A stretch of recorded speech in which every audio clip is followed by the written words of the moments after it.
जूता उद्योग पर केंद्रित इस श्रृंखला में आपका एक बार फिर से स्वागत है। इससे पहले की कड़ी में आपने देखा कि टैनरी से आने वाले लेदर में कई खामियां हो सकती हैं। ये खामियां हैं लेदर ग्रेन में खरोच या धब्बा, झाड़ियों या कटीली तारों में फंसने के कारण जानवर की त्वचा पर खरोच या धब्बे पड़ जाते हैं। बट पर ब्रांड का निशान, पहचान के लिए जानवरों के बट पर लाल गर्म लोहे से दाग दिया जाता है जिसका निशान रह जाता है। गले में ग्रोथ मार्क्स, गर्दन के इर्द गिर्द झुर्रीदार त्वचा बाद में फैल जाती है और इस प्रकार गले में ग्रोथ मार्क्स रह जाते हैं। वॉर्बल होल्स, जानवरों के पाँव के इर्द गिर्द एक प्रकार की मक्खी अंडा दे देती है जिससे बाद में कीट निकल आते हैं। इसके परिणाम स्वरूप चमड़े में छोटे छोटे सुराख का दाग रह जाता है। लूज फ्लैंक्स, गलत ढंग से टैनिंग की वजह से फ्लैंक एरिया में ढीलापन रह जाता है। ये एक तकनीकी दोष है। नस का निशान, टैनिंग के बाद त्वचा की ऊपरी सतह पर कई बार नस का निशान उभर आता है। फ्ले कट, जानवर की लाश से चमड़ा उधेड़ते वक्त कई बार चोट या चाकू का निशान रह जाता है। चमड़े के ऊपरी सतह पर पाए जाने वाली इन खामियों के आधार पर हम चमड़े की प्रतिशत उपयोगिता निकालते हैं जिसे हम कटिंग वैल्यू भी कहते हैं। उदाहरणतया यदि किसी चमड़े में 5% भाग खराब होने पर उसकी कटिंग वैल्यू 95% होती है, अर्थात कटिंग वैल्यू बराबर 100 घटा दोषपूर्ण क्षेत्र का प्रतिशत, और प्रतिशत दोषपूर्ण क्षेत्र बराबर कुल दोषपूर्ण क्षेत्र बटा चमड़े का क्षेत्रफल गुणा 100।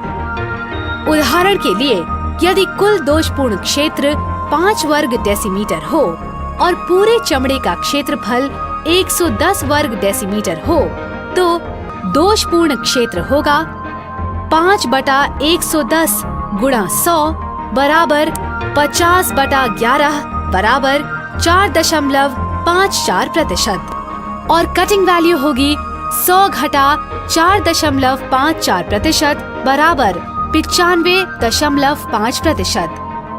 कटिंग वैल्यू दरअसल उपयोग में लाई जा सकने वाले चमड़े की प्रतिशत माप है। यूं कहें, ये चमड़े का वो क्षेत्र या भाग है प्रतिशत में जिसमें कोई दोष नहीं होता। चमड़े की कटिंग वैल्यू के आधार पर इसका वर्गीकरण किया जाता है, यथा A, B, C आदि, या फिर क्लास 1, 2, 3। इसे लेदर ग्रेडिंग कहते हैं। चमड़े की ऊपरी सतह तरह तरह की होती है, बल्कि इस मामले में कोई भी दो चमड़े समान नहीं होते। इसीलिए कटिंग वैल्यू निकालने के लिए सॉर्टिंग यानी छटनी का काम किया जाता है। एक तरह के कटिंग वैल्यू वाले चमड़ों को एक वर्ग में रखा जा सकता है और इसे एक खास ग्रेड या अंक दिया जाता है। उदाहरण के लिए 100 से 97% कटिंग वैल्यू वाले चमड़े को A ग्रेड या क्लास A कहा जाता है, जबकि 96% से 92% को ग्रेड B या क्लास 2 माना जाता है। इस मामले में हर टैनर्स का अपना अपना पैमाना होता है। कुछ A, B, C ग्रेडिंग करते हैं तो कुछ 1, 2 या 3। लेदर ग्रेडिंग के दो उद्देश्य हैं। एक तो इससे सही लागत का लेखा मिलता है और दूसरा उत्पाद की गुणवत्ता कायम होती है।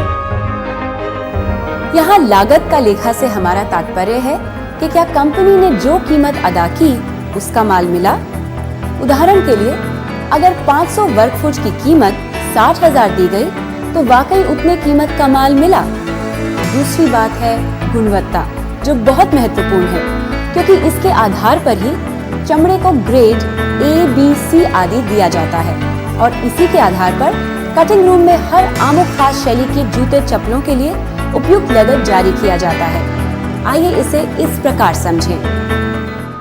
लेडीज सिंगल कट कोट शू के लिए ग्रेड 1 और 2 का लेदर सही होगा, जबकि लेडीज स्ट्रैप सैंडल के लिए ग्रेड 3 और 4 का लेदर। गौरतलब है कि स्ट्रैप सैंडल के कुछ हिस्सों में हम दोषपूर्ण लेदर भी इस्तेमाल कर लेते हैं। इस प्रकार प्रत्येक क्लिकर के लिए हम सही लाभ हानि का अंदाजा भी लगा सकते हैं। अब देखते हैं कैसे होता है रिग्रेडेड लेदर के कटिंग वैल्यू का आकलन। इसके लिए पहले कटिंग वैल्यू निकाला जाता है। हमने पहले ही देखा कि ए ग्रेड चमड़े में 3% दोष के साथ कटिंग वैल्यू 97% हुआ। इसे बेहतर समझने के लिए देखें ये तालिका।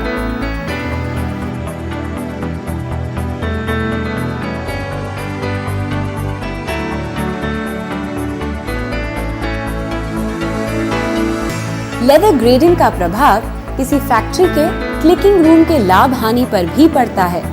इस आंकड़े को समझने के लिए आइए लेते हैं एक उदाहरण कि किसी स्थानीय टैनरी ने अपनी फैक्ट्री को अपना तमाम माल इस प्रकार बेचा।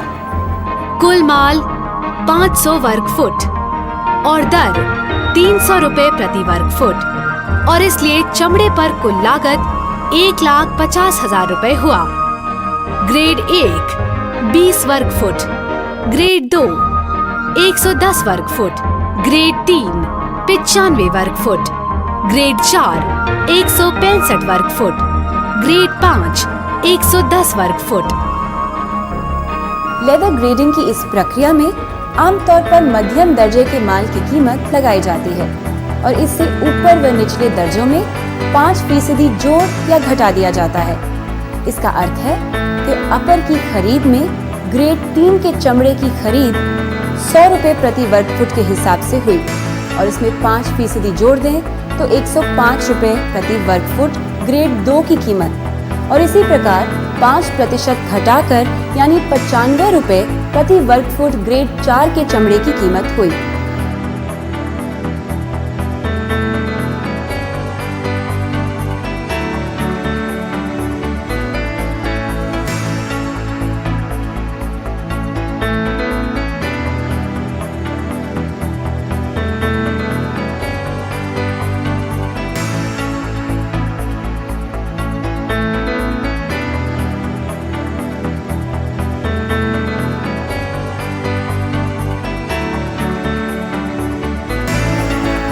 जाहिर है पूरे माल के लिए अदा की गई कुल कीमत और ग्रेडिंग के अनुसार प्राप्त माल की कुल कीमत में अंतर हो जाता है।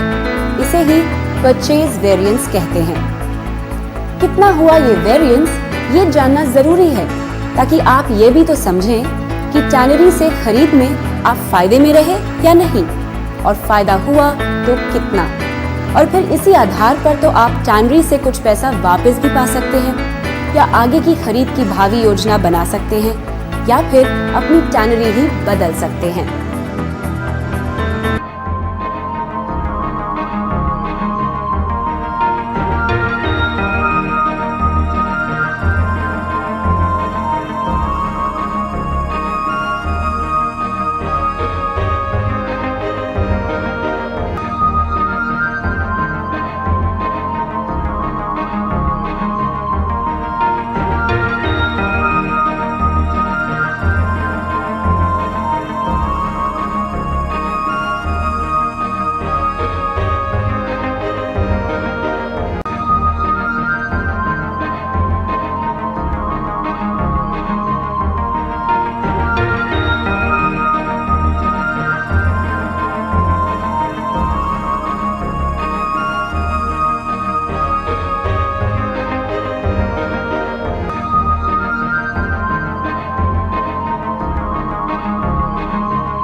इसलिए सावधान रहें, सस्ते के चक्कर में कहीं ऐसा तो नहीं कि चमड़ी जाए तो जाए पर दमड़ी न जाए। पर टैनरी भी तो आंख मूंद कर सप्लाई नहीं करती, लिहाजा टैनरी भी चमड़े की बकायदा ग्रेडिंग करती है। आइए देखें कैसे। कोई भी टैनरी चमड़े की 2 प्रकार से ग्रेडिंग करती है। Table run